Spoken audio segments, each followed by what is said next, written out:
strepeni dočakat dan, na koder sonce hodi, prepiri sveta bo pregnan.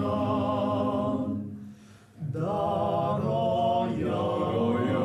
prozvol sakne vrak, le sosed bo mejak.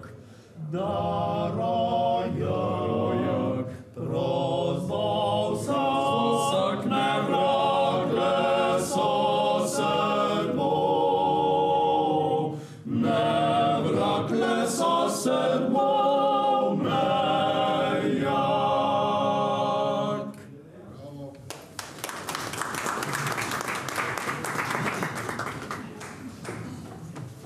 Spoštovane, spoštovani, prisrčno pozdravljeni na obeležitvi 30-letnice pobude Svoboda za Slovenijo, ki je prva nedvoumna zahteva za razpis referenduma o samostojnosti Republike Slovenije.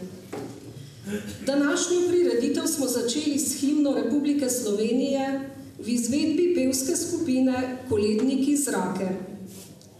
V nadaljevanju nam bodo zapeli še dve pesmi. Bogat kulturni program pa bo danes z nami soustvarjal tudi pesnik in velik domoljub Igor Pirkovič.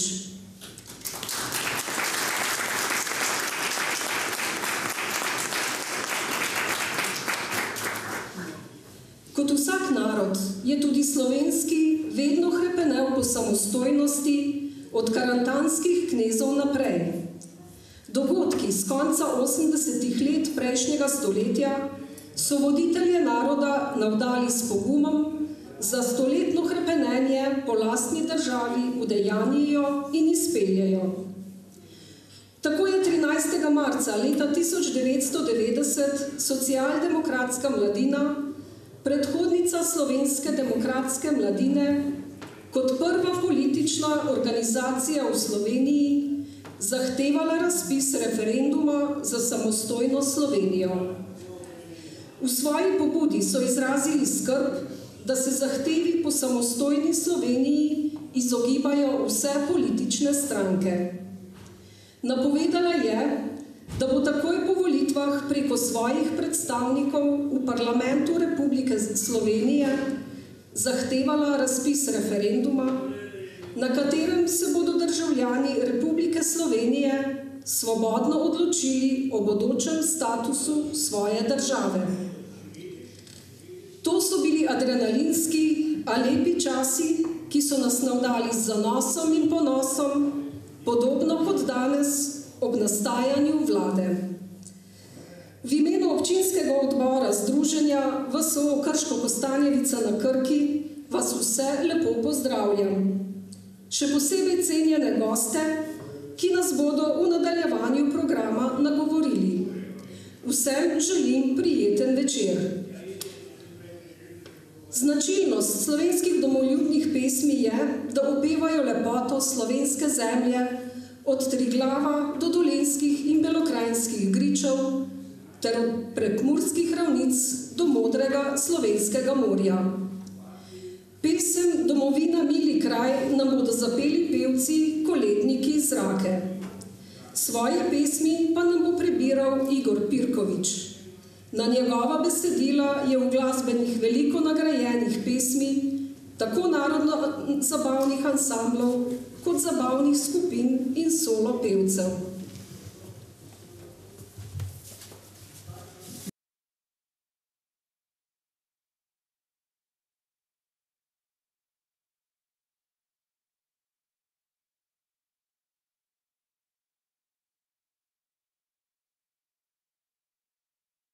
Domovina mili kraj, kjer visoke so gori, kjer zelene so planine, mile trate in doline, cerkve mile, kjer stoji.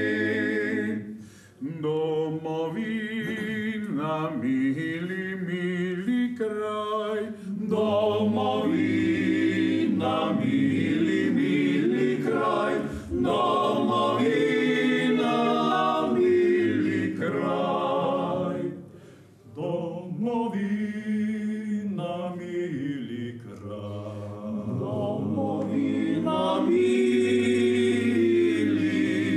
kraj, domovina, mili kraj, kjer se rose svetajo, bistre vode, kjer tečejo, drobne ptičice pojejo, kjer preljubi moji so. Domovina, mili, mili kraj, domovina, mili, mili kraj, domovina, mili kraj, domovina, mili kraj, domovina, mili kraj.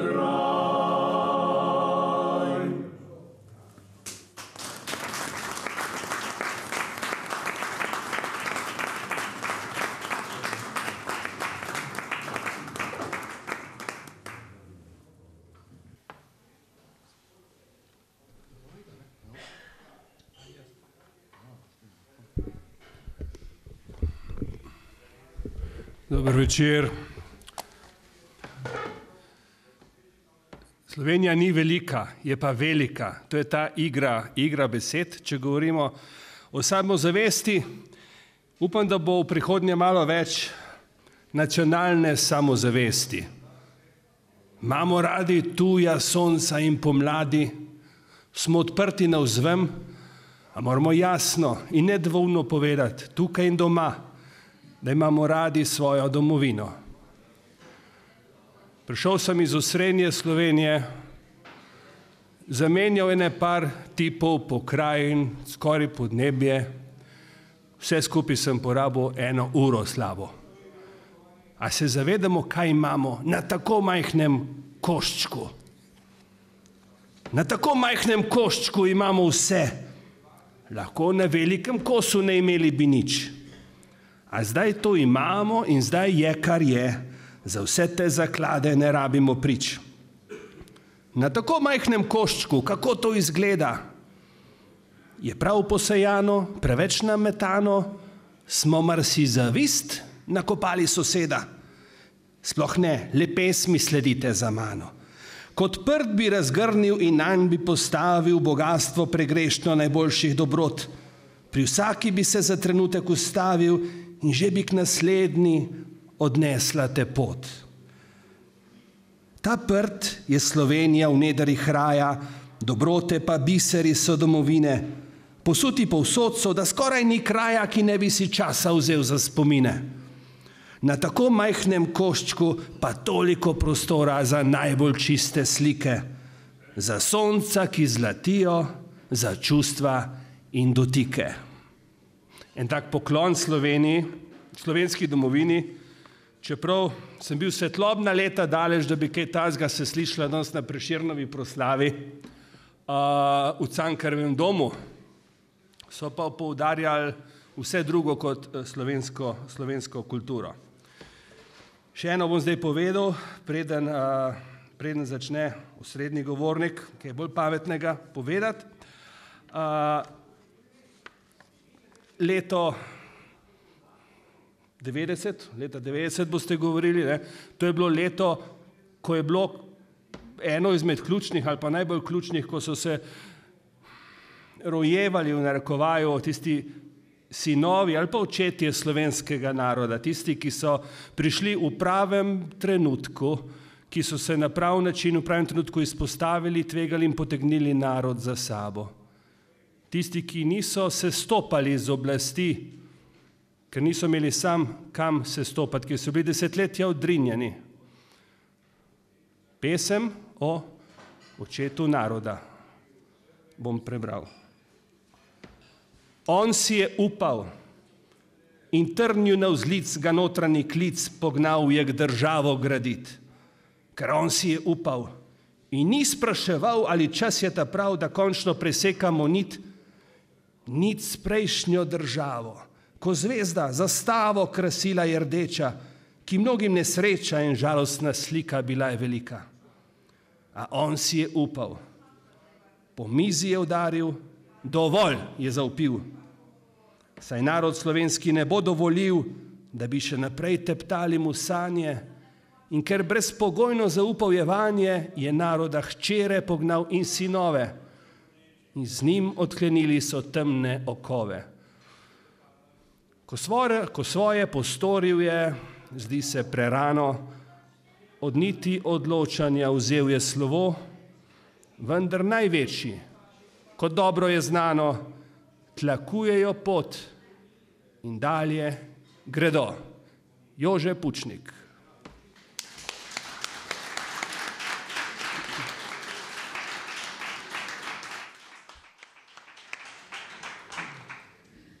Združenje za vrednote slovenske osamosvojitve povezuje ljudi, ki so aktivno sodelovali pri osamosvojitvi slovenskega naroda, ter posameznice in posameznike, ki jim vrednote in ideali slovenske osamosvojitve predstavljajo navdih za današnje in prihodnje delovanje.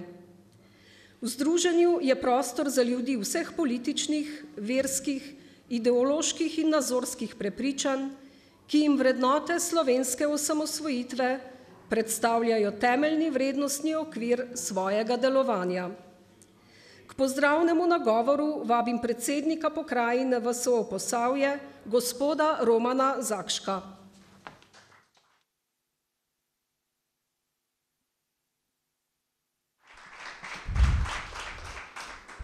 Dobro večer vsem skupaj, še posebej tlele cenjenemu omizju in seveda vam, ki smo se tukaj zbrali, ker dobro v srcu mislimo. Jaz bi se na začetku navezal na čudovite besede gospe Marije Dorbeš, ki je povedala, da so bili tisto leta 1990, pa tudi 1989, eno leto predtem, pravi adrenalinski časi. Jaz kot aktivn udeleženec tistih časov moram še k temu čudovitemu nagovoru gospe Marije Dorbeš dodati, da niso bili samo adrenalinski časi, ampak so bili nevarni časi. Marsikdo izmed nas se moral takrat odločati, kako bo postopal. Ali bo zastavil svoje življenje za našo domovino, ali se bo prikril. To so bili težki časi in to so bili časi odločitev. Jaz sem v tistem času bil 5 let mornar na ladjah splošne plovbe Piran. Mene ni bilo 5 let v domovini, ampak ko sem slišal, kaj se dogaja v Sloveniji, sem dal na splošni plovbi Piran odpoved in sem rekel, da tukaj v teh zgodovinskih trenutkih moram sodelovati tudi jaz. In da ta zgodovina, ki se zdaj dela, ne more miniti brez mene. Tako da predvsem vsi mi, ki smo danes tukaj, vsi mi smo neki dali en delež k naši samostojnosti oziroma vzpostavitvi naše domovine. Moram reči, da to je tudi odlična priložnost, da se spomnimo oziroma nimamo se kaj veliko spominjati, kajti koliko je minil, en dan, 2 dni, kar smo dobili novega predsednika vlade. In to mene in verjamem, da vse nas navdaja z novim upanjem za našo domovino. Jaz kot višji svetovalec za zaščito in reševanje v občinski upravi občine Brežice skrbim za varnost ljudi in prebivalcev občine Brežice. In moram reči, da ob migrantski krizi leta 2015 sem opazil, da je bila občina Brežice prepuščena sama sebi. Strani države oziroma takrat je bil predsednik vlade Miro Cerar, je bilo kaj malo storjenega. Prvih 9 dni je organizirala seveda z sodelovanjem lokalne policije, civilna zaščita občine Brežice, vzpostavitev migrantskih centrov v občini Brežice. Bili so 3 spremni migrantski centri in še eden na polju pri vasi Rigonce. Migrantski vsak dan je prihajalo v občino Brežice nekje med 7.000 do 13-14.000 migrantov. To so bili težki časi, ko sem jaz povedal našemu županu, kaj se dogaja, da država tukaj, oziroma jaz govorim o najvišjih nivojih države, Ministrstva za notranje zadeve, takratni sekretar je mahal z tako imenovanim kontingentnim načrtom, ki je predvideval 3 korake. Zdaj ne bom točno navajal, ampak bili so nekako tako. Prvi korak je bil nekje 100-200 migrantov, prihod 100-200 migrantov, drugi korak tudi nekje 300-400 in tretji korak, najhujši korak je v tem kontingentnem načrtu predvideval, mogoče sem se zmotil 100 gor ali dol, nekje 700 migrantov prihoda dnevno. Ko sem jaz na sestanku takrat v Ljubljani na Ministrstvu za notranje zadeve gospodu sekretarju povedal, da glede na to, da na Madžarsko pritiska 4 do 5 tisoč migrantov dnevno, da lahko v Brežica pričakujemo tudi toliko enako število. Pa je takrat dejal, da je Hrvaška dolžna zadržati migrante na svojem ozemlju. Ni dal nič na moje besede in kaj se je potem dogajalo? Takrat je še Angela Merkel dejala willkommen migrantom. In takrat se ne samo, da je bilo 4 do 5 tisoč, od 7 do 12-13 tisoč dnevno je začelo prihajati migrantov v občino Brežice. To je bila, verjamete mi, zelo težka situacija in ko govorim o pripravljenosti države oziroma takratnega vodjo vlade, gospoda Cerarja, moram povedati, da ni odigral svoje vloge. In moramo biti veseli, da je pač gospod Cerar svoje oddelal, in moramo biti veseli, da je tudi gospod Šarec svoje oddelal in moramo biti veseli, da je zdaj končno prišel gospod Janez Janša, da jaz verjamem, da bo v teh kritičnih časih, ko razsaja oziroma se približuje koronavirus in je že v Sloveniji in ko spremljamo po televiziji, da 5 do 6 ljudi se dnevno pojavlja po dnevniku in v sredstvih javnega obveščanja in vsak za malenkost dogovori drugače, kakor drugi, to pomeni, da znova niso organizirani. Pravijo, minister za notranje zadeve je rekel, da so tudi na migrante, da je Slovenija pripravljena. Jaz se sprašujem, v kakem smislu je Slovenija pripravljena danes na migrante? Da jih zadrži na meji in ne dovoli vstopa? Ali je pripravljena, kakor jaz razumem njegove besede, tako, da jih bomo mi spet hranili, tako da jih bomo nahranili, ogrevali šotore. Jaz verjamem, da je marsikdo izmed vas slišal, da so migranti v Brežicah takrat tudi požgali migrantski center v Brežicah in moramo biti veseli, da ni bil noben mrtev. Tako da govoriti o nekih miroljubnih prihodih migrantov oziroma nekih beguncev je, vam povem, neverjetna laž. Tako da jaz se opravičujem, da sem ob tej 30. obletnici izkoristil to priložnost in sem se pač dotaknil nevarnosti, ki se nam približujejo v Sloveniji, ampak nisem pač mogel mimo tega. Kajti verjamem, da je danes, tako kot leta 1989, 1990, 1991, Slovenija, da se nahaja tudi na nekem razpotju, ko se bo treba marsikaj odločati. Levica, smo gledali, kako je njen miroljuben shod v Ljubljani potekal proti sovraštvu, ko so kričali ubijaj. Tako da jaz ne bi zdaj več govoril, ampak želel sem samo to malo opomniti. In vsekakor še nekaj, da predno končam, bi želel povedati, da me moti, pa jaz verjamem, da vse nas moti, da te veliki dogodki ob osamosvajanju Slovenije, ko govorimo o pobudi, 30 let pobudi za referendum o samoodločbi oziroma za volitve oziroma za samoodločbo za Slovenijo, da so tako v osnovnih šolah tako neznani, da učitelji teh zgodovinskih dogodkov ne učijo.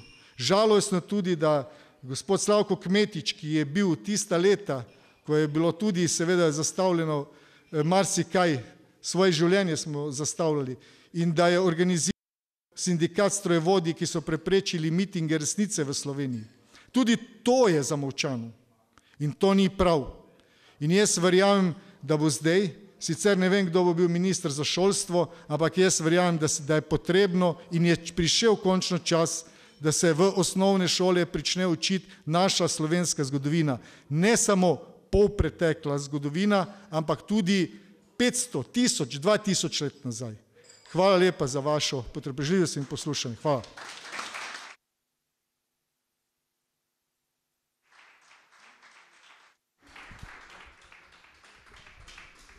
Ja, takle imamo.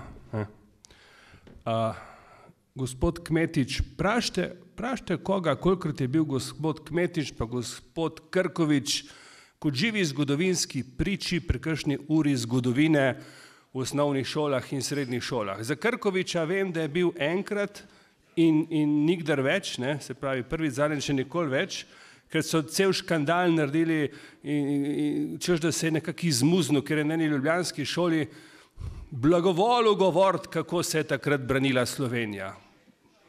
Ne? Ampak zakaj takih ljudi ne vabijo v slovenski šolski sistem?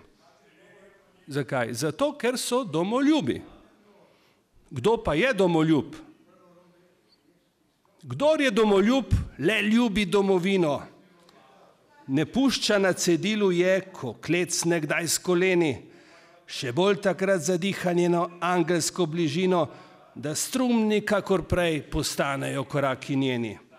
Kdor je domoljub, zna videti čez planke, odprtje in spoštuje tuja sonca in pomladi, a ne pusti ujet v nacionalistične sezanke, ki antidomoljubim mu nastavljajo jih radi.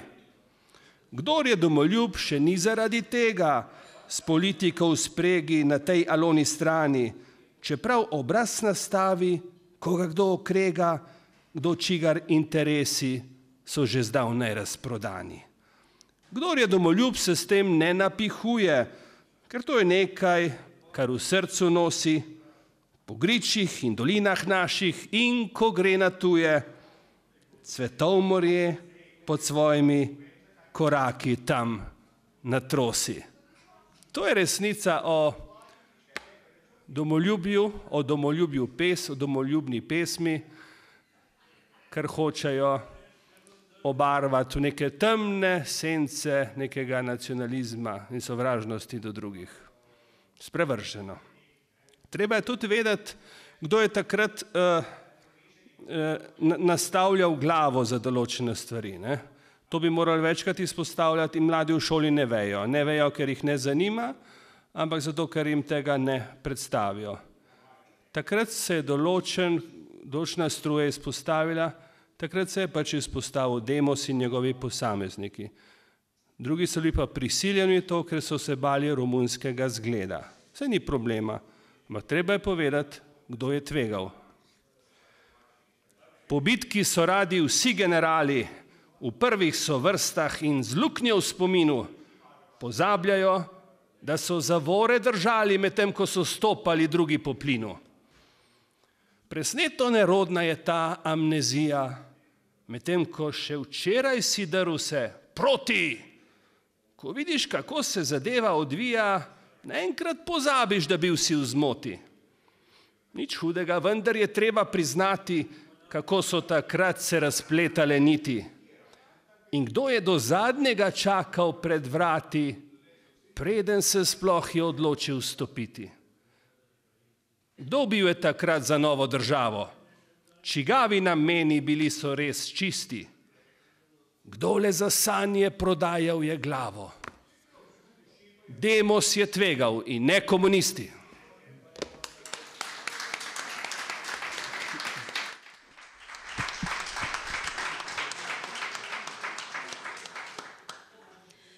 Ob veličastnih narodovih dogodkih je domoljubna mladina tista, ki z modrostjo starejših lahko izpelje za narod zgodovinske odločitve, ki jih lahko skupaj udejanjijo. Mladi so bili tisti, ki so leta 1990 prvi podali zahtevo za razpis referenduma. Mladim dajemo besedo tudi danes. V naši sredi je tudi predstavnica mladinske sekcije Združenja VSO Ana Zagožen, ki jo vabim k besedi.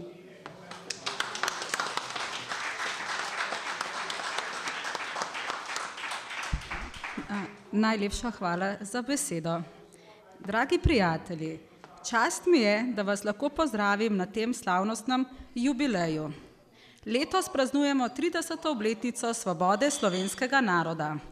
Plebiscit o samostojnosti Slovenije je potekal 23. decembra 1990 in na njem so se slovenski volivci odločali, ali naj Republika Slovenija postane samostojna in neodvisna država. Udeležba na plebiscitu je bila 93,2%. Takrat se je kar 95% ljudi odločilo za samostojno in neodvisno državo. Naslednje leto, 25. junija 1991, je Slovenija postala samostojna in neodvisna država. To je bil največji dosežek slovenskega naroda, ki je v stoletjih ohranil svoj jezik in kulturo, vendar ni imel svoje države. Ponosna sem, da sem del organizacije, ki je prva kot politična organizacija predlagala plebiscit. To je Slovenska demokratska mladina, podmladek Slovenske demokratske stranke. Takrat je sicer imela drugo ime. Predlog je bil podan 13. marca 1990 v pobudi za svobodno Slovenijo. Po treh stvareh v življenju najbolj hrepenimo. Po sreči, svobodi in duševnem miru. Pridobimo jih tako, da jih podarimo nekomu drugemu.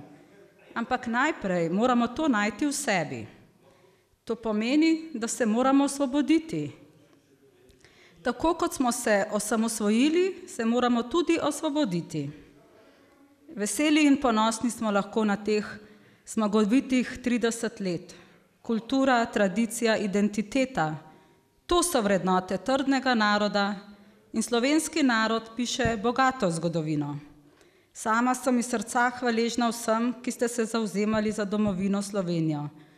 Upanje, pogum, hvaležnost, pripadnost, veselje in radost. To so bila čustva ljudi, ki so hrepeneli po neodvisnosti. Najmočnejše je bilo upanje, upanje za boljši jutri. Takrat je bil narod močno enoten. In kje smo izgubili ta čustva? V naši državi že nekaj časa stanje duha ni več takšno, kot bi moralo biti. Že dlje časa v ljudeh ni moč vzbuditi ta čustva. Ko poslušam mlade, se zdi, da je naša država izgubila tisti sijaj in tisto vizijo, da postane prava demokratična država, kjer so enake možnosti za vse ljudi. Skrbi me tudi to, da so se mladi odtujili od političnega zanimanja in da niso aktivni državljani. Včasih, ko poslušam starejše ljudi, mi pripovedujejo, kako so se kot študentje upirali sistemu, se udeleževali demonstracij in bili nekakšna intelektualna gonilna sila. In ravno mladi, polni življenja in energije, bi se morali bolj zavedati svoje vrednosti v družbi. Mi mladi, ki pa nam ni vseeno za prihodnost domovine in ki si želimo sprememb, se mnogokrat počutimo zelo osamljene. Zdi se nam, da nas je premalo. Če sem iskrena, dvomim, da bi danes lahko izpeljali plebiscit. Brez kulture ni sveta, brez politične, univerzitetne, ekonomske, verske, narodopisne kulture ni slovenskega sveta, ki mu je temelj slovenščina kot dignitetno zavezujoče izročilo. Brez ponosa in ljubezni do svoje domovine bomo kot narod težko obstali. Dolga leta smo živeli v krizi na vseh ravneh, tako duhovno kot ekonomsko. Pa vendarle po vsem trudu, prizadevanju mnogih ljudi, je Slovenija ugledala ponovno luč upanja in zdi se, kot bi končno posijalo sonce. Resnično prihaja pomlad. Počasi pridobivamo nazaj ta pozitivna čustva, v srca se vračata mir in upanje. Slovenci so nam naklonili možnost, da zopet pomagamo narodu in ljudem vrnemo državo, kakršno si zaslužijo in za kar so se borili. Nastanek te nove koalicije je dokaz, da slovenska politika zna sodelovati, povezovati in stopiti skupaj za ljudi in dobrobit države v skupno dobro. Sloveniji, Slovencem in Slovenkam želim, da bodo ponosni na svojo državo, da bodo srečni, da so del slovenstva. Novemu vodstvu države pa želim veliko močne volje, neomajnosti, vztrajnosti in poguma. Ni na svetu tega kraja, kot si ti podoba raja. Najlepša si Slovenija. Bog živi Slovenijo. Hvala.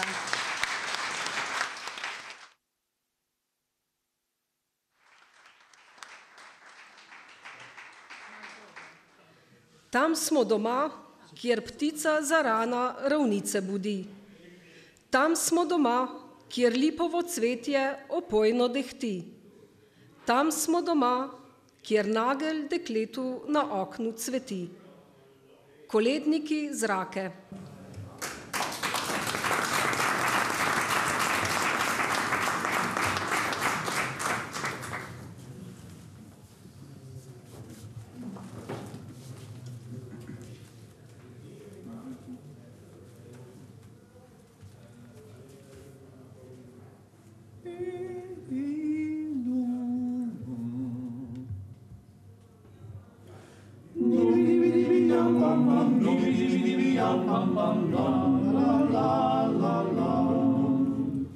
Tam smo doma, kjer ptica zarana ravnice budi, Tam smo doma, kjer sonce v goricah nam trte zori,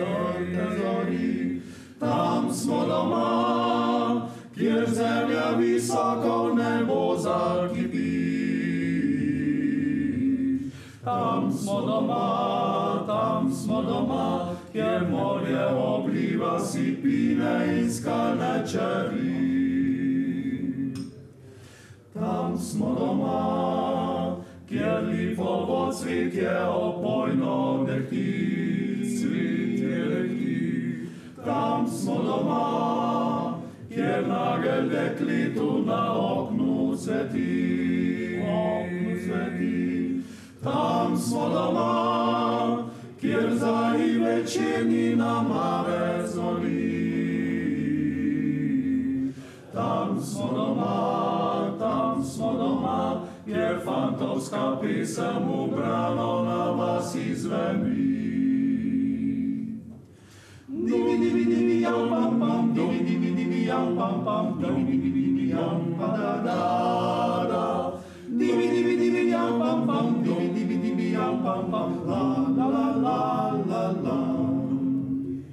Tam smo doma, kjer križajo se že stoletja poti,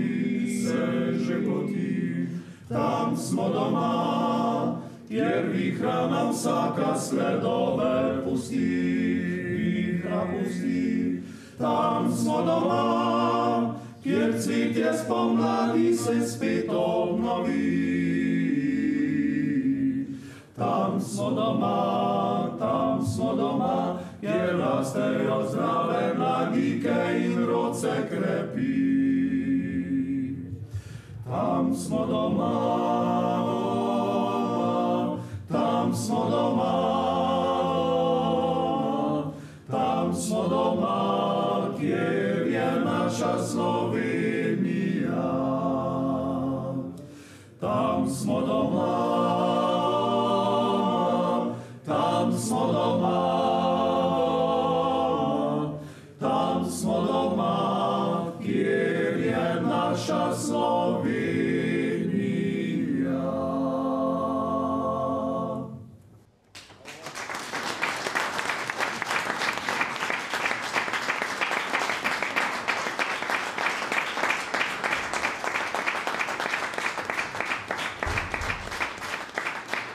Hvala kolednikom. Prosim Igorja Pirkoviča, da nam iz svojih pesniških zbirk prebere domoljubne pesmi. Njegova domovinska poezija je resnično nabita z neskončno ljubeznijo do tega koščka slovenske zemlje. Je poezija, ki je razumljiva vsakemu in za katero ne potrebuješ veliko časa, da dojameš pomen, saj se ti takoj vtisne v srce. Hvala. Preveč razumljiva, da bi bila za kakšno Prešernovo proslavo za ljudi. ne? Ampak jaz sem vesel, da boste vi tukaj slišali. Nadaljujem to, kar so fantje prepevali. Je rekel oče, pojdi sin iskat denar na tuje, a ne pozabi korenin, saj tukaj si doma. Ne vem čemu, ne vem zakaj, a vem, da me vsehuje, srce je gnalo spet nazaj, kot bi bila lastovka. Je že tako, da je drugod več blišča in denarja, a tam, kjer je doma moj rod, tam pravi je zaklad. Najlepše je, ko vstane dan in jutranja te zarja, povabi na zeleno plan razneženih livat. Če greš v svet, boš cenil domovino, saj takih ni lepot, kot so doma. Ko prideš spet nazaj v to dolino, med te ljudi srce ti zaigra. Med te ljudi, kjer teče žlahtna slovenska kri, potem pa je res gospod Kmetič na vrsti, ne? Dobro.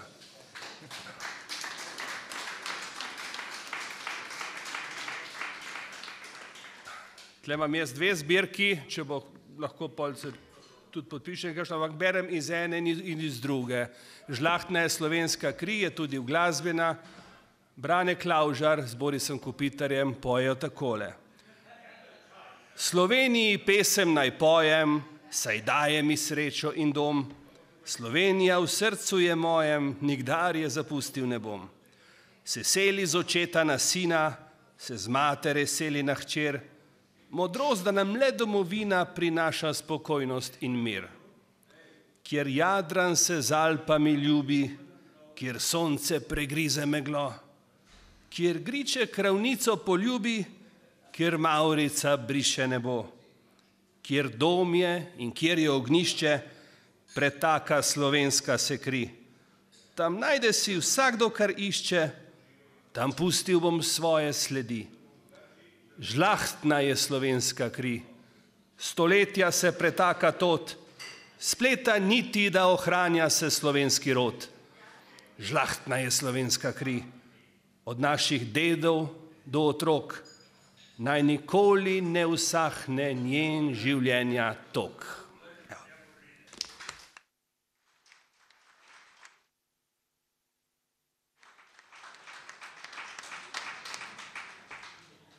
Tako, zaključili smo s prvim delom današnje prireditve. Na Rako smo nocoj povabili osrednjega slavnostnega govorca, gospoda Slavka Kmetiča, nekdanjega predsednika Združenja za vrednote slovenske osamosvojitve, člana predsedstva VSO, Demosovega poslanca prvega sklica skupščine 1990-1992, nekdanjega člana programskega sveta RTV, ter predsednika sindikata strojnega osebja železničarjev Slovenije in Istre. Ravno oni so bili ključni člen pri preprečitvi Miloševićevega tako imenovanega mitinga resnice v Ljubljani. Gospod Kmetič, prosim. Hvala za besedo, lep pozdrav tudi z moje strani. Veseli me, da sem danes med vami pravimi domoljubi.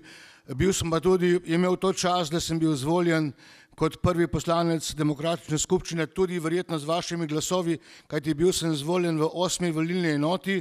Takrat so bile volitve tako, da so od Novega mesta do Zagorja vsi volili poslance. In jaz sem bil iz Trbovelj sicer, ampak volili ste tudi vi, odnosno Krško in ostali. Moramo povedati, da dejansko takrat smo bili zelo šibki, nismo imeli nobene volilne kampanje, ni bilo denarja. Konkretno, kaj se je naredilo, en vaš človek, niti ne vem, kdo je to bil, je šel v Ljubljano po moje plakate za vaš okraj, odnosno Krško, Brežice, pa tako naprej, ampak jih ni potem razobesil po javnih mestih, ampak so jih čez 2 meseca najdli v gozdu, ki jih je stran vrgel. Da vemo v bistvu, pod kakimi okoliščinami smo šli na volitve in hvala Bogu, Demos je zmagal, kajti če ne bi zmagal Demos, danes ne bi imeli samostojne slovenske države in to je treba 1000-krat ponoviti, kajti ljudje o tem ne vejo nič, mladi pa sploh ne. Da smo prišli do slovenske države, je to čudež in splet tako neverjetnih okoliščin, da bi to vsaka država dejansko bila ponosna na to in bi to vedeli vsi od otrokov v vrtcu do vsakega, ampak pri nas se to v bistvu namerno zamolčuje, kajti mi smo državo naredili, notranje zgodbe pa še nismo in ta zgodba nas še čaka in jaz verjamem, da s tem, ko bomo zdaj izvolili novo slovensko vlado s gospodom Janezom Janšo na čelu, bomo tudi to zgodbo naredili, da bo dejansko Slovenija ta prava, da bomo na njo vsi ponosni in da bojo slovenski ljudje zaživeli v polni energiji in svojem znanju in sposobnostim, kajti danes se to namenoma drži dol in je ogromno ljudi nezadovoljnih, pa niti ne vejo, zakaj je temu tako. Zdaj, da se vrnemo nazaj k temu osrednjemu dogodku, zakaj je prišlo do te resolucije, odnosno vi veste, da še 88. leta, če je nekdo omenil politiko ali stranko, je šel v zapor. Vi morate vedeti, da je bila komunistična partija totalitarna organizacija, ki ni dovolila opozicije. Leta 1945 in v nadaljnjih 5 letih so oni pa popolnoma odstranili opozicijo ali pa politične stranke, ki so bile v Kraljevini Jugoslaviji in Sloveniji prisotne in so krojile usodo slovenskega naroda tudi preko Kraljevini Jugoslaviji. Po vojni temu ni bilo več tako in dejansko bili smo pod totalitarno oblastjo. Ta oblast je pa dejansko zaradi svoje nesposobnosti začela pokati po šivih in ko so se končali tuji krediti, vi morate vedeti, v bistvu tle bom mečken daljši, ampak je zanimiva zgodba, da jo obnovimo, zakaj je sploh prišlo do slovenske države. Ta država je v non-stop v krizi. Prva kriza se je začela 65. leta in se je že prva reforma začela. To reformo so reševali tako, da je takrat začel nemški gospodarski čudež in so iz Nemčije prišli agentje, ki so rabili delovno silo. In takrat je Broz odprl vrata in takrat so lahko šli Slovenci in Jugoslovani na delo v zahodno Nemčijo, Švico, Avstrijo. 2 milijona Jugoslovanov je bilo v tem obdobju od leta 66 nekje do leta 75 ali še pozneje, eni so še danes, da se razumemo. In takrat so ogromno milijarde mark so prihajali v Jugoslavijo in takrat je bilo obdobje ene gospodarske rasti na osnovi teh deviz. Na kar se je potem pa naredila tretja izraelsko-arabska vojna 73. leta in takrat se je pa naredila naftna blokada, ker je OPEC blokiral izvoz nafte v Zahodno Evropo in takrat je sodček nafte šel iz $1 na $20. Naftne države so obogatele, ta denar naložila v Zahodno Evropo in kar naenkrat je imela pa Jugoslavija dostop do tujih kreditov. Do leta 1975 se mi, kot Jugoslovani, pri komercialnih zahodnoevropskih ali ameriških bankah sploh nismo mogli zadolževati, ker nam niso posojali. Kar naenkrat so imele pa te države, banka, ogromno denarja in takrat se je država izposodila za $20 milijard ameriških dolarjev. Če bi tak denar bil produktivno naložen, bi verjetno danes Jugoslavija bila, ker bi verjetno cvetela, ampak ta denar se je izgubil ali zaradi korupcije, ali nesposobnosti, ali ogromno zgrešenih investicij, predvsem pa zaradi izjemno požrešne JLA. Mi smo takrat devali 10% bruto proizvoda za vojsko, danes dajemo 1%, pa je to že za nekatere problem, gledaj pa 10%, to so bili ogromni gnari. Cirka $100 milijard je Jugoslavija dala samo za gradnjo bunkerjev po vojaških oporišč. S tem gnarjem bi lahko pozgradili in železnico in naredili avtoceste od Đurđelije do Triglava in tako naprej, ampak ta denar se je izgubil. No in kaj se je naredil? 79. leta, ko bi morali odplačevati prve obroke, pa denarja ni bilo. In Jugoslavija je razglasila moratorij na odplačevanje tujih kreditov in kriza se je začela. Od leta 80 do 89 je padel standard 10-kratno. Iz cirka 1000 mark povprečne plače nekje smo padli 88. 89 leta na 100 do 200 mark. Ker tu je se reševala inflacija. 82. leta je potem konzorcij londonskih pa pariškega kluba dal ponovno posojilo, ker 82. leta bi Jugoslavija že bankrotirala. Spomnite se, takrat ni bilo goriva, bilo je par, ne par, strahotno pomankanje. Kratka, ta država je dihala na škrge, tudi 75. leta zaradi te naftne krize se je zahodnoevropska industrija ohlajala in takrat so začeli naše ljudi nazaj pošiljati. Z ogromnimi odpravninami in ti ljudje, če bi jim država, komunizem dovolil, da odpirajo firme, bi verjetno tudi država obstala. ampak ne zaradi doktrine, privatna lastnina je smrtni greh in tako naprej, je zadeva propadala. No in to je povzročilo ogromno nezadovoljstva, ogromno stavk. Konkretno prva pomembna stavka je bila v Litostroju, kjer se je pa prvič omenila stranka, politična stranka, to je naš prvi predsednik socialdemokratske stranke, gospod Tomšič, na Litostrojski stavki 7. decembra 1987 to prvič izjavil. In to je bil že na en način bum. Če ne bi bilo krize, bi verjetno njega zaradi tega zaprli. Ker je pa po smrti Broza že cel svet govoril, odnosno CIA je že napovedala, da bo Jugoslavija propadla, ne? Je bilo pa že v Jugoslaviji ogromno tujih novinarjev, ki so samo čakali, da se bo ta razpad naredil. Ker takrat po smrti Broza so pa dejansko ta centralna oblast v Beogradu je razpadala in so v bistvu republiške partije prevzele svoje feude in so dejansko ti spori že postajali znotraj partije zelo močni. Tako da z tega vidika je lahko on preživel. Isto mi v 88. leta, ko smo stavkali železnici, to je bila prva stavka v vzhodni Evropi, ki smo ustavili praktično od cele Jugoslavije, vlaki so stali do Minhna, do Milana, do Aten pa tako naprej. Tudi nas bi zatrli, ker takrat je zahteval Slokar, direktor železniškega gospodarstva od Ertla, da nas zaprejo vse. Udba je imela nas vse preštete, samo čakali so komando, govorili so, da bo mobilizacija, ampak zaradi vseh teh zadev se tudi to niso upali narediti. No, med tem časom se je pa naredil v Srbiji Milošević, ker je pa začel z enim populizmom, on je v bistvu, ker je pač šel na Kosovo in rekel, niko ne sme, da vas bije, on postal iz navadnega partijskega aparatčika lider, v bistvu on je postal balkanski Hitler. V Srbiji se je komunistična partija, odnosno to prelevila v nacionalsocialistično partijo Srbije, ker oni za sabo je množice, milijoni ljudi dobijo na zborovanje in on je zahteval pa Srboslavijo. In dejansko je on v letu dni osvojil in Makedonijo, in Črnagoro, in Vojvodino, in Kosovo, in naslednja je bila na vrsti Slovenija. Če bi ta miting v Ljubljani decembra meseca 1989 uspel, bi danes bila tukaj Srboslavija 100%. To smo ustavili, hvala Bogu, železničarji, kljub temu, da se danes veterani Sever s tem hvalijo se z dogodkom, ki ga ni bilo, noben pa ne vpraša, zakaj do tega dogodka ni prišlo.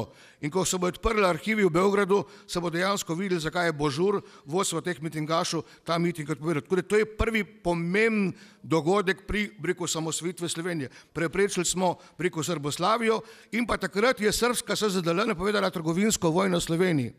Še danes imamo Pekotove proslavovalnice pa to, ko jih še nismo dobili nazaj, kljub temu danes pa bivša vlada Cerarjeva je bila sestanka skupne seje vlade srpska pa slovenska, halo, a oni so nam še ogromno denarja dolžni še iz teh časov. Mislim, to je grozljivka, kaj se je dogajalo s temi levimi vladami in verjamem, da bo danes nova vlada, ki bo slej ko prej ustanovljena, zadevo popolnoma obrnila drugam. No, med tem časom, ko se je to dogajalo, je pa tudi propadal sovjetski imperij. In zdaj bom pa jaz prebral v bistvu, tukaj imam originalen dokument, kaj je socialdemokratska mladina izjavila, odnosno dala je to v javnost, koliko so mediji povzeli, niti v tem momentu ne vem, ampak to je bilo takrat hrabro dejanje. Oni so 11. marca, odnosno 13. marca dali en dokument, ki ga bom zdaj prebral, ker je pomemben zgodovinski dokument. Sporočilo javnosti, pobuda socialdemokratske mladina, svoboda za Slovenijo. Socialdemokratska mladina ne more več molčati ob najnovejšem igračkanju za usodo slovenske državnosti. Odločno zavračamo teze nekaterih strank o Jugoslovanski federaciji, asimetrični federaciji in jugoslovanski gospodarski skupnosti, s katerimi naj bi ohranili pri življenju jugoslovansko ječo narodov. Zahteve po Republiki Sloveniji kot sovereni, neodvisni in samostojni državi se vse stranke izogibajo. Naša ne, ampak dobre, to je bilo objavljeno. Čeprav najnovejši dogodki v Litvi potrjujejo naše mnenje, da je ta možnost še kako uresničljiva. Seveda je samostojna Republika Slovenija dosegljiva le ob družbenem konsenzu in za odločnim političnim nastopom. Zamislite, da bi Šarc bil takrat. Nič od Slovenije ne bi bilo, ne? Ker bomo ravno mladi v Republiki Sloveniji najbolj občutili posledice kakršnekoli odločitve, po mnenju socialdemokratske mladine bodoči status Republike Slovenije ne more in ne sme biti predmet kravjih kopčij med vrhovi raznih političnih strank. Še posebej Zveza komunistov je svojim dosedanjim načinom reševanja nacionalnega vprašanja izpričala svojo protinarodno in protiljudsko usmerjenost, kar se danes še posebej očitno kaže na Kosovu in v ostalih mednacionalnih konfliktih v Jugoslaviji. Menimo, da odločitev o samostojni Republiki Sloveniji in o njenem povezovanju s katerikoli drugo državo lahko sprejmejo le državljani Republike Slovenije, sami na referendumu. Zato bo Socialdemokratska mladina takoj po volitvah preko svojih predstavnikov v parlamentu Republike Slovenije zahtevala razpis referenduma, na katerem se bomo državljani Republike Slovenije svobodno odločili o bodočem statusu svoje države. Socialdemokratska mladina, podpredsednik Andrej Žorž. Zgodovinski dokument, ki ga ne boste nikjer dobili, razen v muzeju VSO-ja, odnosno jutri, ko bo naša vlada, bo pa te proslave, ker dejansko danes samo VSO praznuje te dogodke slovenske osamosvojitve, leva vlada nič, jutri bo tudi država Slovenija vse te dogodke obeleževala in praznovala. No, ta dogodek za referendum se je potem končal tako, da je zmagala koalicija Demos. Tudi za las, vi morate vedeti, da je takrat stranka Zelenih bila projekt Milana Kučana. Ta stranka Zelenih sploh ni imela v prvi fazi namena vstopiti v koalicijo Demos, brez nje pa mi ne bi imeli večine.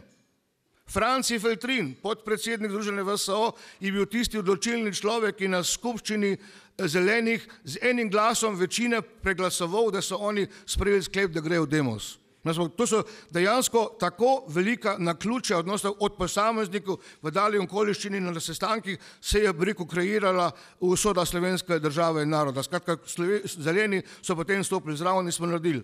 No, da je prišli do referenduma, je bila pa odločilna posvet poslancev Demosa v Poljčah, kjer tudi VSO to vedno praznuje, tam gor imamo tudi ustanovne konference.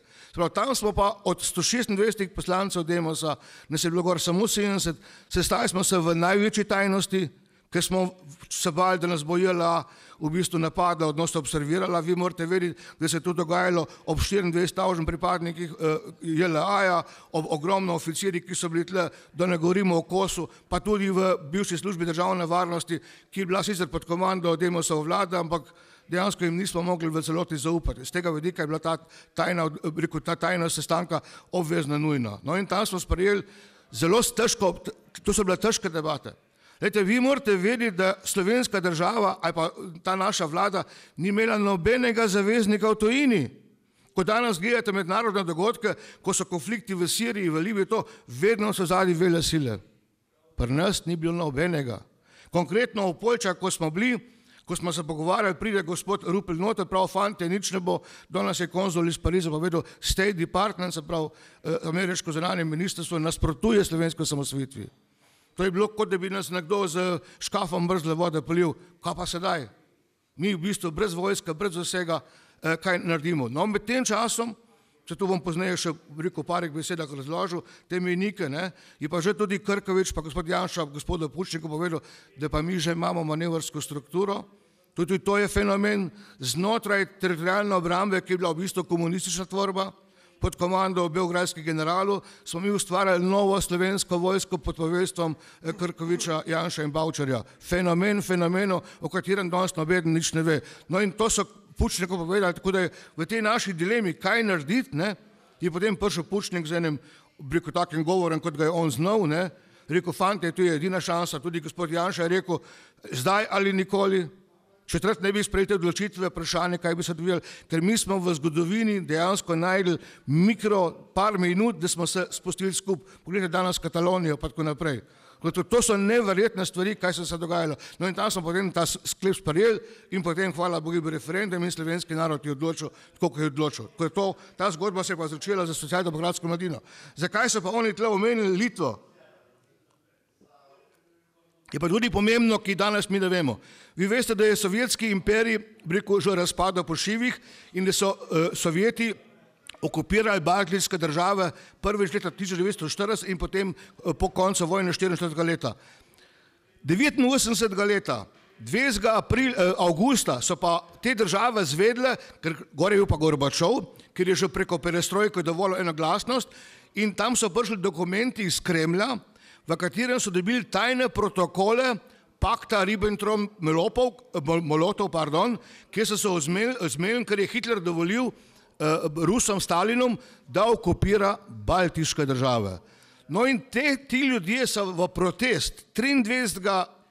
avgusta 1989 leta naredili 600 km dolgo žigovo verigo z 2 milijoni državljanov. 1/4 državljanov baltijskih držav je naredila v vseh teh državah 600 km dolgo verigo v zahtevo po neodvisnosti teh držav.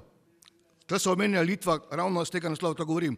11. marca 90. leta je pa litovski parlament pod komando še Sovjetske zveze sprejel odločitev, kot je pozneje naš, o neodvisnosti Litve. To je bilo 11. marca, in mi smo se potem 13. smo dali to ven, ker smo se zgovarjali, ker pravi Litva. Oni so to sprejeli, kljub temu pa i 13. marca Gorbačov napovedal gospodarsko blokado in takrat so sovjetski tanki napadli protestnike in je bilo 14 mrtvih, pa več 100 ranjenih. Ampak Litva je postala samostojna in to je bil potem navdih tudi za slovensko zgodbo, da kljub vsem tem problemom, ki so se nahajali dejansko brez oborožitve, vi morate vedeti, če gremo zdaj nazaj, JLA, država v državi, presiti generali, ki sploh niso doumeli, kaj se v vzhodni Evropi dogaja, oni so živeli v prepričanju, da bodo oni in bratska sovjetska armada še vedno ohranjali socializem za vekomaj, kljub temu, da smo vsi videli, da se to ruši na Madžarskem, na Poljskem, na Češkem in tako naprej. Vi morate vedeti, da 89. leta, marca meseca, so Madžari prerezali žico med Madžarsko in Avstrijo, to so celo kamere pokazale, in preko te žice so potem začeli drveti vzhodni Nemci iz Madžarske v Avstrijo in v Nemčijo. Zaradi tega je tudi padel potem berlinski zid in tako naprej, ampak ti generali to za njih ni veljali nič in oni so verjeli v to zgodbo. No in ko je zmagala v Sloveniji in Hrvaški, sprav nove stranke, generali to niso priznali. In 16. maja, ko se je v bistvu formirala slovenska vlada, so oni razorožili slovensko teritorialno obrambo. Cirka 110 000 kosov orožja smo imeli, so nam oni v bistvu skoraj vse pobrali, samo par občin, tudi Trbovljska, z mojo pomočjo, če hočete, smo ohranili to orožje, tako da v cirka smo ohranili 200 kosov orožja, s katerimi smo potem na malo oborožili te slovenske teritorialno obrambo. No in oni to niso vedeli, in oni so potem šli v napad na Slovenijo, se pravi 25. junija, 26., 27., 91, so mislili, da mi nimamo orožja in da bo to en normalen sprehod. Skratka, ta mejnik, se pravi, odvzem orožja je bil pomemben, kajti ta proces je potem sprožil pa ustanovitev manevrske strukture. Zelo pomemben dogodek v zgodovini slovenskega naroda, ki so se, miličniki, policija in, pošteni oficiri v teritorialni obrambi pod vodstvom Krkoviča in Beznika v bistvu organizirali, da smo mi že v prvi fazi imeli, par tisoč ljudi, ki so bili v stanju zavarovati slovensko vodstvo. Ker danes, ko beremo te spomine, teh generalov, kajti vi morate vedeti, da Hrvaška, Srbija, Bosna ima ogromno teh oddaj v televiziji, na YouTubeu, kjerkoli, oni to prostodušno govorijo o vseh teh dogodkih, o Sloveniji popolni molk. Dojmo še ogromno udbovcev, ki grejo v javno v televizijo in povejo, kaj so oni delali kot udbovci, med njimi tudi Željko Kekić, ki je tudi bil na naši televiziji z mojo pomočjo na TV Slovenija in so mu rezali 3 minute, ker je omenil vlogo Kučana proti Janši, da ne govorimo o tem. Tega je pri nas zelo malo in samo v SO preko takalih oddaj govorimo, kaj se je dejansko dogajalo. Iz juga pa je več veš, in ko danes to vidimo, kaj bi se lahko vse naredilo. Še enkrat govorim, ta država je čisti čudež tudi po zaslugi hrabrih kolegov, kot je tole na moji desni strani in vseh teh domoljubov, kajte vi morate vedeti, ko govorijo, da je bila politika enotna, ni res. Ker jaz, če sem kaj zameril, rečemo v opoziciji v tedanji skupščini, jim do referenduma nisem zameril nič. Pač to je opozicija, njihova vloga je napadati vlado in tako naprej, ampak po referendumu, se pravi, ko je večina slovenskega naroda rekla, da zahteva slovensko državo, so oni dejansko delali vse, da bi to preprečili. Mi smo ključne zakone sprejemali z enim glasom večine v slovenskem parlamentu. Kot informacija, 25. junija, ko smo sprejemali ustavne amandmaje, nas je bilo samo 180 za od 240 poslancev. Tam smo tudi spremenili zastavo, Hrvati so jo spremenili zastavo takoj že po volitvah aprila meseca 90. Mi šele 25. junija 91. leta. Da ne govorimo o vseh ostalih stvareh. Kratka, mi smo državo naredili, te strukture, ki danes davijo Slovenijo, ki so obogatele na račun Slovencov, ki plačujete davke, na račun nizkih pokojnin pa to, in one davijo to Slovenijo, so bile vse proti Sloveniji, takrat so bili ali so bežali v Avstrijo ali v Nemčijo, potem so prišli nazaj, ko je bilo konec vsega, ne? Danes pa delajo to in jaz še enkrat pravim, verjamem, da bomo to z drugim polčasom, ko prihaja z novo vlado, tudi te zadeve res spravili, da bo enkrat pokojnine dostojne plače in da bo dejansko ta Slovenija takšna, kot se je želimo. Skratka, da se vrnemo zdaj nazaj, ne? Mejniki so, se pravi, preprečitev mitinga resnice, zmaga Demosa absolutno, ne? Potem odzem orožja in manevrska struktura, zbor poslancev v Poljčah to odločitev, plebiscit in potem volja in hrabrost Slovencev v vojni za Slovenijo, kjer smo pa dejansko premagali armado, ki misli, da bo z levo roko se korakala po državi in da bo naredila svojo zgodbo. Samo še veliko delno, da nam predolg, ne? V bistvu kakšen je bil scenarij. Oni so prvi dan mejo zasedli in so že mislili, zmaga in njihova je konec, ne? Drugi dan se pa zadeva obrla, ko smo jih blokirali v vojašnicah, odnosno napadali smo že veliko njihove vojake na mejah, že odpirali svojo mejo in drugi dan, tretji dan je dejansko vojska priznala poraz. To je bil za njih strašen debakl. Srbski generali, ki so imeli Slovence za dunajske kočijaže, smo premagali. To je Washington Post. Je drugi dan napisal velik naslov v ameriškem časopisu Miška, ki je zarjovela. Mi smo bili kot Slovenci proti Jugoslaviji kot zvir je napadla na Miško, ta Miška je pa zarjovela in zmagala. No in njihov plan je bil pa tak. Ne, to mi vemo zdaj preko teh spominov. Kadijevič, ne, on je bil obrambni minister, vi morate veriti, da v prejšnjem režimu komunističnih so bili obrambni ministri vedno oficirji, generali. V normalnih državah so to civilisti, danes vemo, da so pri nas civilisti. Ne? In on je že 89. tudi 90. leta hodil v Moskvo fihtat maršala Jazova, da v primeru te intervencije JLA, ker oni so vedno skupaj z Miloševičem, to danes vemo, hoteli narediti državni udar, v kateri bi naredili, kot sem že rekel, Srboslavijo pod komando Srbov in JLA v zadnji. Vendar, ker je Sovjetska zveza razpadala, mu to oni rekli, mi pa tle nimamo, da bomo posedali tudi konkretno v Litvi, ne, sovjetska armada ni posredovala po zahtevi Kremla, ampak je to spontani bil revolt teh garnizije, ki je bila v Litvi, ki je napadla te demonstrante. Tako da to je bila ena zgodba. No, 91. leta, ne, tretji dan, je pa Kadijevič hotel priti v Moskvo, k maršalu Jazovu, z zahtevo, da, ker oni so imeli plan tak, se pravi, oni bi prvo začeli bombardirati Slovenijo, vzadnji so imeli potem mehanizirane enote, da bojo šli z invazijo naprej iz Hrvaške proti Sloveniji, imeli so pripravljeno padalsko brigado iz Niša in bataljon vojne policije, da zajame vodstvo slovenskega, se pravi parlament in pa vlado, ne, oni bi šli gor, ampak ker so se pa bali, da bojo te, če bi oni bombardirali, da bojo iz NATO zveze, avioni NATO-a napadli njihovo lovce, so pa hoteli biti zagotovilo Sovjetske zveze, da bo pa posredovala Sovjetska zveza. No, ampak njega sploh, on je prišel na letališče v Budimpešto ali Bukarešto, to zdaj ne držati za besedo, in ga 8 uri čakal tam, da bo šel dovoljenje za Moskvo in je ni dobil. No in ta njihov plan je v bistvu padel, potem so bile še borbe naprej, ampak vemo, potem je prišla Evropska trojka in zadeva se je odvila maksimalno pozitivno. Skratka, da se gremo nazaj, rekel, k temu obeležju, v tistih negotovih časih je dejansko bilo ljudi v demokratičnih novih strankah praviloma zelo malo. Zelo malo. Konkretno v Trbovljah sem jaz, moj brat, pa še 3 naredili občinski odbor SDS-a, pa še eden od teh smo pozneje izvedeli, da je bil Udbuc. Ker oni so se najbolj bali socialdemokratske stranke, da bo delavstvo šlo za njo. Ne? In tle so nas že v bistvu vedno observirali, bili so, tudi komanda je bila, rekel, partici, mladinci, pa to naj se penetrirajo v nove stranke, da so potem delali zgago ali pa karkoli. Ne? In vsaka čas, še enkrat pravim, vsem tem ljudem, Demosu vam tudi verjetno, danes ste med vami tukaj ljudje, ki ste takrat nastavili glavo, kot je rekel kolega, zadeve so bile skrajno negotove. Živ Bog ni vedel, kako se bo zgodba končala.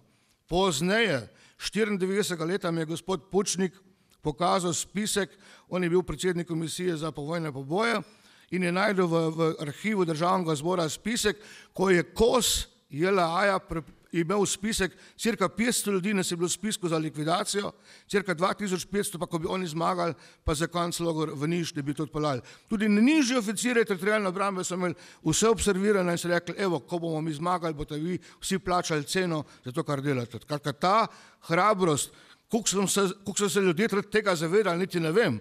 Eni so pač, ker vi morate tudi vedeti, da mi nismo mobilizirali, ker ni bilo vojno stanje, mi smo ljudi klicali, se pravi na vojaške vaje in se odzvali skoraj v celoti. Konkretno pokrajine skoraj 100%, v Ljubljani je bila pa udeležba na teh mobilizacijah samo 60%. In danes Ljubljana ima razcvet, vsi ostali pa breko iz rok v usta.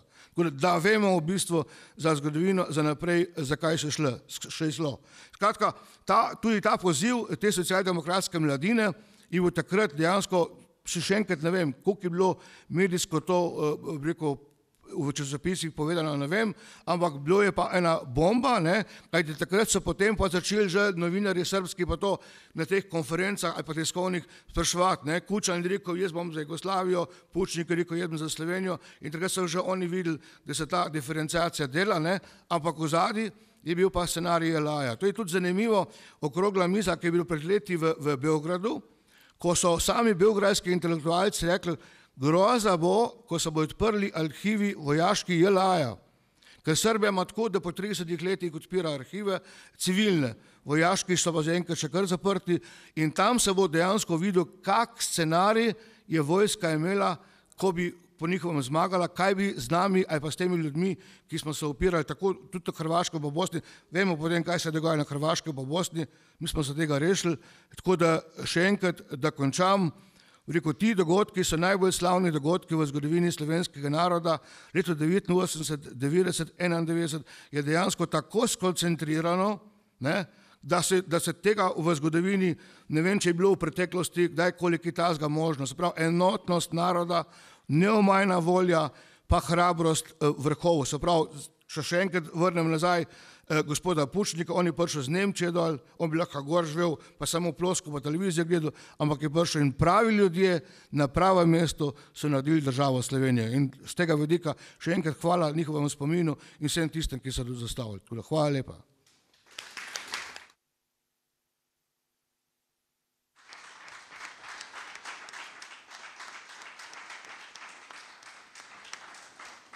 Hvala gospodu Kmetiču. Jaz verjamem, da bi imel on lahko predavanje še za en tak večer. Saj, ja.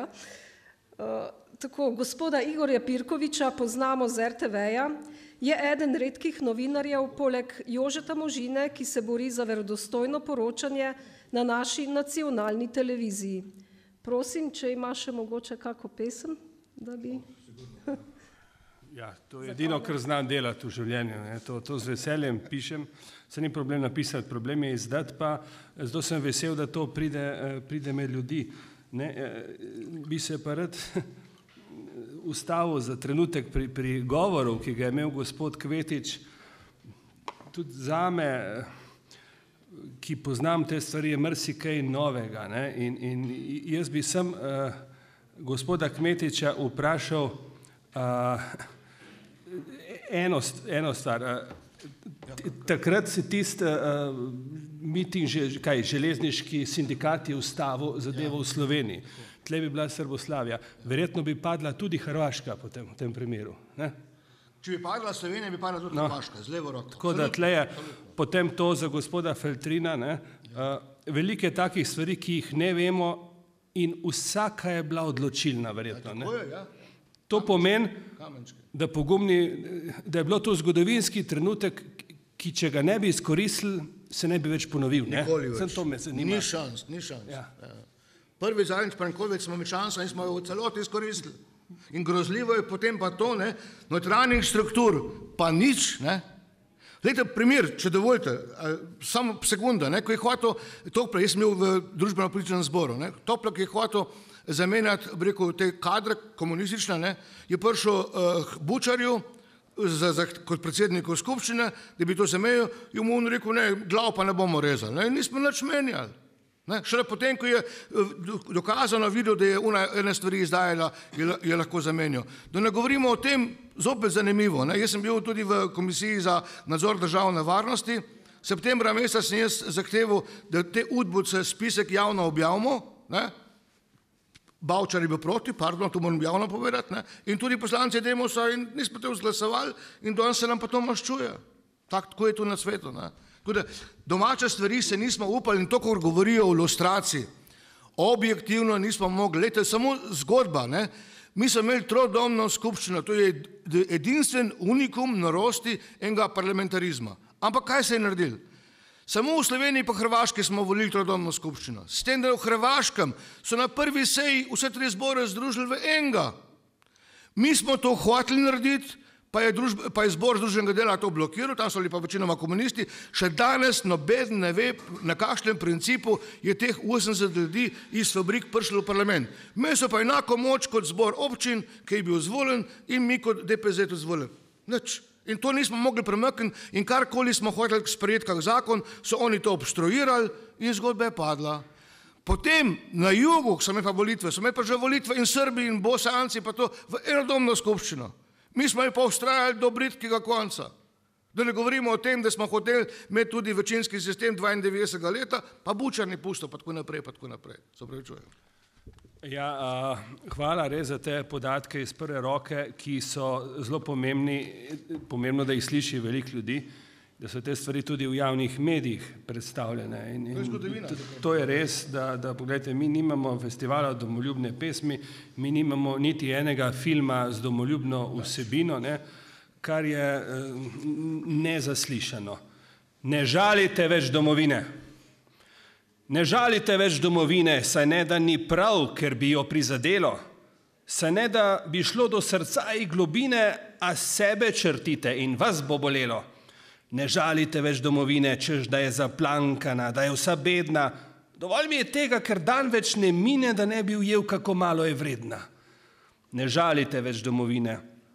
Preveč je do zdaj že prenesla trpljenja, preveč naužila se že bolečine, a je preživela zaradi življenja. Ne žalite več domovine, ne mecite kamnov, ker niste brez greha, ne kopljite jame za mrtve spomine, če ona ne, kdo vam bo zadnja uteha.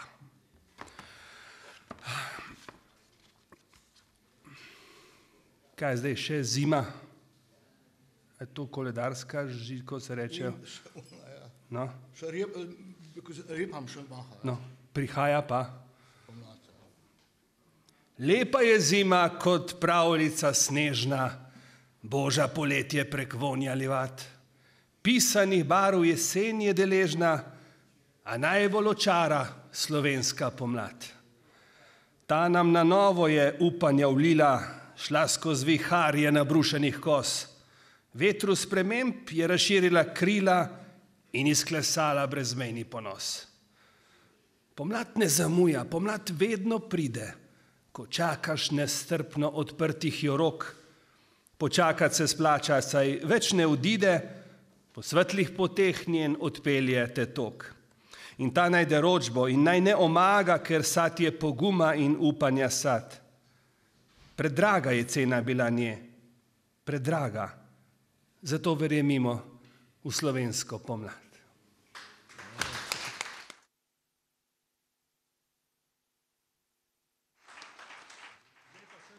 Sem še eno, ko smo v teh krajih, kaj jo poje Nuša Derenda.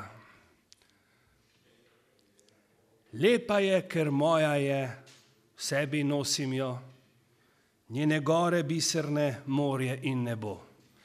Kamor pridem, kamor grem, ne pozabim je, ker potihem dobro vem, da odpre srce. Tudi če sem daleč stran, z njo sem spet doma, ko je duša polna ran, mi zdravilo da. Starši govorili so, če bo šla od tod, vedi, tu te čakamo, tu živi tvoj rod. Kjer se Jadran z Alpami spleta v Mavrico, tam ljudje zaljubljeni so v Slovenijo. Za Slovenijo živim, zame je edina, je kot pesem polna rim moja domovina. Za Slovenijo živim, njen me vodi tok, v čustva z njo se potopim, je moj smeh in jok. Novi Prešeren, za mene je on novi Prešeren.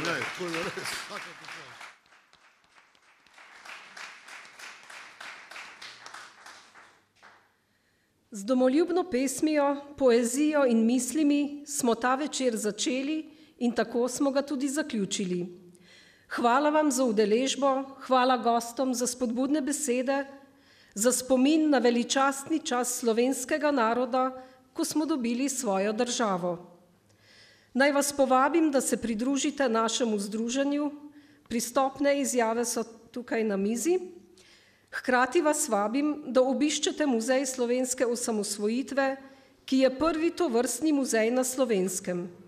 Muzej se nahaja na Cankarjevi ulici 11 v središču Ljubljane, odprt pa je ob torkih in četrtkih med 10. in 14. uro ter ob sredah med 13. in 17. uro.